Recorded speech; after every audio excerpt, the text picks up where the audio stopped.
Whispers beneath the canopy. The sun had long since drowned beneath the emerald tides of Valenwood's endless boughs. Shayla moved like a shadow among shadows, his bow slung low, the air thick with the resinous perfume of sap and the slow pulse of insects. Every sound was amplified, the faint drip of dew from leaf to leaf, the creak of the trees as if they whispered accusations. 3 days without food had hollowed him out. His quiver was near empty, and his fingers trembled when he drew the last arrow from its sheath. The forest should have provided, the pact had always provided, the green for the bosma and the bosma for the green. Yet the deer had vanished, the roots turned bitter, and even the river fish had fled the currents. Hunger clawed at him harder than any predator. He found it near midnight, a carcass half buried in moss, the scent of death thick as smoke. A wanderer, perhaps a Nord or Imperial, his armor stripped by scavengers. Shayla's breath caught. The pact's first law pulsed in his mind. Eat no flesh of the green, no root, no leaf, no fruit, only meat, but not of myrrh, not of man. The green had made that clear. His stomach growled, feral and desperate. The forest around him seemed to breathe, its branches shifting, leaves whispering like tongues in judgment. Still, the hunger won. He knelt, shaking, and drew his knife. "Forgive me," he muttered to the night. The blade's reflection caught a sliver of moonlight, the only witness. The flesh was cold, its taste bitter with shame. He ate in silence, every bite echoing like a sin carved into bark. When it was done, the wind stopped. The cicadas fell mute. The forest, his home, his god, went still. Then came the smell, not decay, but life too dense, too alive. The moss beneath him began to throb, veins of green light pulsing through it. Roots shifted under his boots. The trees groaned. Shayla stumbled back, knife raised. The forest saw him. Faces formed in bark, vague, sorrowful, ancient.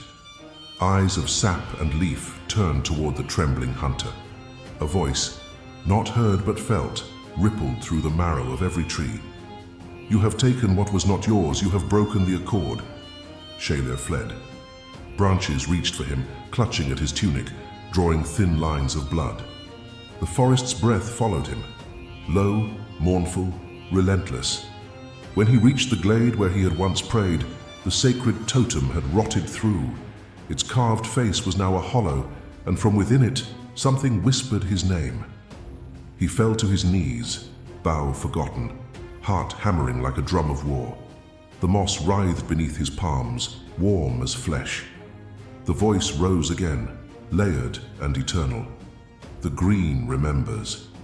And when Shayla lifted his eyes to the canopy, he saw them. The spirits of the hunt, their forms woven of leaves and bone, watching him from the trees. The forest had awoken. The pact. Awake's dawn came without birdsong. The light that bled through the canopy was thin and grey, as if the sun feared to set foot upon cursed ground. Shayla awoke to the whisper of leaves, speaking words he could not understand. His dreams had been filled with eyes, hundreds of them, peering from hollows, from branches, from beneath the moss where he had slept. He rose unsteadily. The forest no longer felt familiar. What had once been his refuge now pulsed with slow hostility. The air was thick, heavy with the musk of damp wood and the faint metallic tang of something unseen. Even his bow, strung with vine and bone, seemed to hum with unease. As he stepped between the trees, the forest shifted. Roots moved ever so slightly, like serpents beneath soil. The trail he had walked 100 times was gone, replaced by twisted growth that barred his path. The green itself was closing in. He reached for his talisman, a shard of grat oak carved with the symbol of Yifra, and held it tightly. "Guide me," he whispered, but the charm had grown cold. No comfort came. Only a low rumble, deep and resonant, rolled through the woodlands like distant thunder. A stag emerged from the mist, magnificent, crowned with antlers tangled in vines. Its eyes were a clear, knowing gold. Shayla felt both reverence and dread. The creature did not flee as he approached. Instead, it bowed its head, not in peace, but in judgment. From its chest grew something unnatural. Bark cracked, and a small sprig of ivy pushed through fur and flesh alike. The stag trembled once and then collapsed. Shayla stumbled back as roots erupted from the ground to claim the body, pulling it down into the moss, until nothing remained but a dark stain and a whisper. Balance must be kept. He ran then, through the thickening haze, hearing the trees groan and shift in his wake. Every step drew him deeper into a labyrinth that should not have existed, the forest folding itself to trap him. Shadows darted between trunks, figures too quick to name. Faces of spirits, bark-skinned eye sockets glowing with green fire, flickered and vanished. He came upon an ancient standing stone, half swallowed by ivy. Its surface pulsed faintly, alive. Symbols writhed across it like living runes. When his hand brushed the stone, a voice flooded his mind, neither kind nor cruel but absolute. The pact is not a law of mortals, it is life itself. You have eaten of the forbidden flesh. Now the green will consume you. The ground beneath him split open. Vines lashed from the fissures, snaring his legs, dragging him to his knees. He fought, cutting at them with his knife, sap splattering his arms like blood. But the vines only multiplied, writhing tighter. Then, just as he felt himself being pulled under, a sound pierced the forest's murmur, a horn distant and mournful. The vines recoiled. The trees fell silent once more. Shayla gasped for breath, alone among the ruins of his struggle. The horn's echo drifted through the woods, carrying with it a single word in an old tongue, one he barely remembered from the songs of the Bosma elders. Trial. The forest had spoken its judgment. Echoes of the bone orchard. For 2 nights, Shayla followed the call of that horn, faint and fleeting, always distant, always beyond reach. His body ached, his mind frayed from hunger and fear.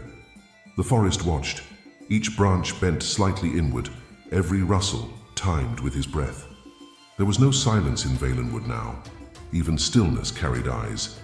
He crossed into the bone orchard at dusk, a hollowed glade where the trees grew thin and pale, their bark smooth as bone and etched with names of the long dead.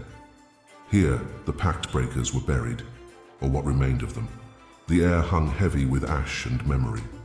Shayla knew the place from tales told around the hearth.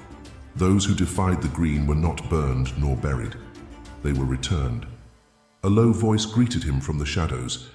"You should not have come here, Hunter." She emerged like mist, her skin dappled with lichen and her hair the color of faded leaves. The Green Lady, or what was left of one, once a vessel of Valenwood's will, now an exile severed from its song. Her eyes glowed faintly, an echo of power long spent. "You broke the pact," she said softly, "and the forest knows your scent." Shayla dropped to his knees. "I did what I must. I would have died." "Then you should have died," she replied, voice sharp as snapped bark. "The pact demands sacrifice, not defiance." He clenched his fists. "Is that justice, that we starve while roots feed and trees feast on sun, that we are bound to hunger while the forest watches?" Her gaze softened. "Justice? No. Balance." She turned toward the pale trees. "I once questioned the pact as you do. I thought myself wiser than Yifra's design." The green answered, as it always does. "It gave me what I sought, freedom from its will. And now I hear nothing but silence." Shayla rose. "Then teach me. If you are truly free, show me how to escape its wrath." The exiled Green Lady smiled, a weary, knowing smile. "There is no escape, only understanding. The forest does not punish, it corrects. But perhaps there is a path yet unwalked." She led him deeper into the orchard, where the trees bent inward to form a natural arch. Beneath it lay a pool black as pitch, its surface unmoving. "Drink," she said. "The sap will show you truth. It will burn you, perhaps unmake you. But only those who see the roots beneath the roots may plead before the green." Shayla hesitated. The air hummed. The trees seemed to lean closer, eager for his choice. He knelt and dipped his hands into the sap. It was warm, alive, pulsing like blood. When he brought it to his lips, fire raced through him, visions bursting behind his eyes. He saw the first Bosma, their flesh shaped from wood and song, saw the Green Pact forged in blood, binding life and death in one eternal loop. He saw every hunt, every offering, every whisper that tied the people to the forest. And beneath it all, he saw the face of Yefre, vast and unknowable, smiling through tears of sap. When the vision ended, he fell forward, gasping. The Green Lady stood over him, her expression unreadable. "Now you understand why the pact is kept," she murmured, "and why its price is never questioned." Shayla looked up, trembling. "Then I must face it," she nodded. "The trial waits in the roots of the oldest grat oak. Go to it, or it will come to you." The forest shuddered, as if hearing her words. Shayla turned toward the east, where the trees grew black and tall as towers. The path was clear now, not chosen, but inevitable. Roots of remorse. The eastern wilds of Valenwood were older than memory. There the light thickened like sap, and the air hummed with the breath of things that had never known silence. Shayla entered the domain of the elder grats, whose roots cradled the bones of kings, and whose leaves had watched centuries decay into soil. Each step he took sank slightly into moss that pulsed beneath him, warm as flesh. The visions granted by the sap still burned in his mind. The first Bosma born from the bark, the moment Yefre spoke the Green Pact into the marrow of their being. Now he understood what he had broken, not a law, but the very song of existence. He stopped before an immense oak, whose trunk was so broad it swallowed the horizon. Its roots rose from the ground like the ribs of a sleeping god. This was the Grat of Remembrance, the oldest living witness of the Pact's birth. Legend said that those who sought its heart faced not the forest's wrath, but their own. Shayla placed a hand against the bark. It shivered under his touch. The veins of the tree glowed faintly, emerald light running beneath its surface, like blood beneath skin. "Forgive me," he whispered. The tree answered not with words, but memory. The world blurred, and he was elsewhere, in an age before the tribes, before the songs, when mortals were still half-formed echoes of wood and spirit. He stood beside a figure cloaked in leaves, radiant and sorrowful, the Shaper, one of the first who had bound flesh to form. Around them lay the aftermath of ruin. The beasts had devoured the forest's young, and the green had turned to rage. "The forest must feed as we feed," the Shaper said, her voice like rain on bark. "Thus shall we live by the hunt alone, and take nothing that grows of root or stem. The green will sustain us if we honor its balance." Another voice, darker, rose behind her, the whisper of something vast. "And if the balance breaks, and then the forest will feed upon you." The vision shattered.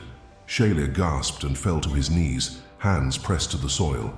The roots beneath him began to stir, curling around his wrists like serpents. They lifted him slowly, until his feet hung above the moss. The bark of the tree split before him, revealing a hollow filled with a soft, pulsating glow. "Enter," the wind said, though no lips spoke it. He was drawn inside. The air grew thick, almost liquid. Within the hollow lay relics, bones twisted with vines, skulls marked with the sigil of the green. The remains of those who had come before him, seekers and sinners alike. Their hollow eyes seemed to turn toward him, wordless, accusing. "Do you repent?" came the whisper, echoing from every surface. Shayla's voice trembled. "I do. Do you accept the forest's claim upon your flesh?" He hesitated, just a heartbeat, then nodded. "If it will set things right." The light flared. The roots released him, and instead coiled gently around his arms, his chest, his throat, not strangling, but merging. He felt them press against his skin, entering his veins, threading into his heart. Agony seared through him, but beneath it came something deeper. Clarity.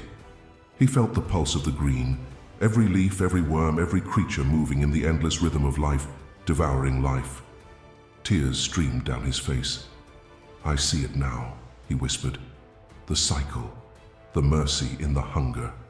The voice softened. "Then you are ready to stand before judgment." When the roots withdrew, Shayla collapsed upon the soil, trembling but alive. His veins glowed faintly green. Around him the forest sighed, not in anger, but in grim approval. He looked to the horizon, where the crown of the great grat oak rose higher than the clouds. That was where his path would end. The forest's judgment night gathered like ink between the roots of the elder grat oak, where no moon dared pierce the canopy. The air was dense, humming with an ancient will. Shayla stood at the threshold of the hollow, a cavern shaped not by time, but intention. Its entrance resembled a gaping maw, teeth of bark and bone curving inward. He could feel the forest watching him, every leaf turned in silent witness. The glow within beckoned him.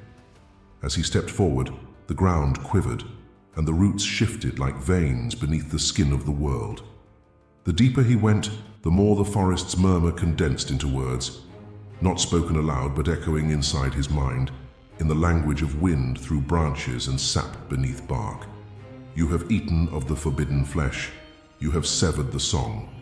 I seek atonement, Shayla answered aloud, his voice trembling. I have seen what I broke. I offer myself to mend it. The cavern brightened, its walls pulsing with green light. From the living wood emerged shapes, not quite spirits, not quite beasts. Some bore the forms of wolves with roots for sinews, others resembled bosma twisted with vines, their faces serene and sorrowful. These were the wardens of the Pact, embodiments of the Green's law. One stepped forward, tall and hollow-eyed, its voice a blend of rustling leaves and cracking wood. The Pact is balance. The Green feeds, and so must you. To take without giving is to wound the cycle. I understand, Shayla said, though the tremor in his voice betrayed fear. Tell me what I must do. The warden's gaze deepened, its eyes like amber sap frozen mid-drip. You have eaten what cannot return to the earth. Now you must give what cannot be replaced. The meaning struck him like a spear. He looked down at his hands, the veins glowing faintly from where the roots had touched him. My life, he whispered. You ask for my life. The warden said nothing. The forest around him answered instead, a deep, resonant heartbeat that shook the air. He knelt. Then take it. Let the Green be whole again. The roots coiled upward, slow and deliberate, wrapping around his limbs, his chest, his throat. Yet there was no pain this time, only warmth, as if the forest cradled him. The light grew brighter until all the world seemed woven of green fire. Memories poured out of him, hunts, laughter, faces of kin, the sound of rain on bark roofs, dissolving into the pulse of the soil. As the last of himself faded, he felt a presence unlike any before, vast, endless, neither kind nor cruel. The voice of the Green itself. You have remembered what it means to be part of us. The roots pierced his chest, and where blood should have flowed, sap welled instead, clear and golden. His breath slowed, his body becoming still, his heart aligning with the pulse beneath the ground. When the light dimmed, a new sapling stood where Shayla had knelt, its leaves trembling softly. The wardens bowed their heads before it, then melted back into the living wood. The cavern stilled. Outside, the dawn wind stirred, and for the first time in weeks, the forest sang again. A quiet hymn of renewal carried through moss and leaf. The hunger that had haunted Valenwood was gone. The forest had judged, and balance was restored. Ash and renewal. When dawn broke over Valenwood, the first light fell upon the grove of the elder grat oak, where a new sapling stood, slender, golden-veined, and trembling with life. The air was still moist with the night's breath, carrying the scent of rain and resin. Birds returned to their perches, hesitant at first, as if testing whether the forest had truly forgiven itself. Then, slowly, the songs began again. From the edges of the wild came whispers. Hunters who swore they had seen green fire bloom in the deep woods. Druids who spoke of tremors that had shaken the roots but left no wound. The spirits that had prowled in anger now slept once more, their judgment complete. Yet something in the rhythm of the forest had changed, softer, fuller, like the pause after a long-held sigh. At the foot of the sapling lay the remnants of Shayla's bow, half swallowed by moss. Its curve was etched with faint veins of living wood, as though the forest had claimed it as part of itself. From its grip sprouted a thin root that wound upward, joining the sapling's trunk. hunter and green forever entwined. The exiled green lady stood before it, her eyes shadowed with something between grief and reverence. The forest, which had once fallen silent to her touch, now hummed faintly beneath her feet. She felt the sap's whisper rise within her mind, not the full song of the green, but a fragment, enough to make her weep. "You are forgiven," she murmured, touching the bark. "Or perhaps you have forgiven us." Around her, new growth pushed through the earth, ferns, blossoms, roots thick with promise. The forest was healing. She could feel it. The hunger that had cursed the land had lifted. Prey once again stirred among the underbrush. Balance had returned as it always did, through loss and renewal. From within the Grat's hollow came a deep creak, not menacing but alive. The oak's inner glow pulsed once, twice, like the heartbeat of something vast and breathing. Leaves fell gently, spinning through beams of dawnlight, and when they touched the ground, they turned to dust that shimmered before sinking into the soil. The green lady turned away, her steps light, her heart heavy. She knew that in time the forest would tell Shayla's tale, not as a warning but as a remembrance. Hunters would speak of the man who broke the pact and was not destroyed, but transformed, whose defiance became understanding, whose death gave life back to the green. By the river, where the moss ran thick and cool, a fawn bent to drink. In the water's surface, its reflection rippled, and for a heartbeat, another face looked back, calm, human, and fleeting as mist. The forest stirred, not in anger but in quiet recognition. High above, sunlight caught the crown of the Grat oak and turned it gold. The song of the green swelled through the woods once more, endless, ancient, whole. And in that song, carried by wind and leaf and root, the voice of Shayla whispered softly, "I am the forest. I am its hunger and its healing."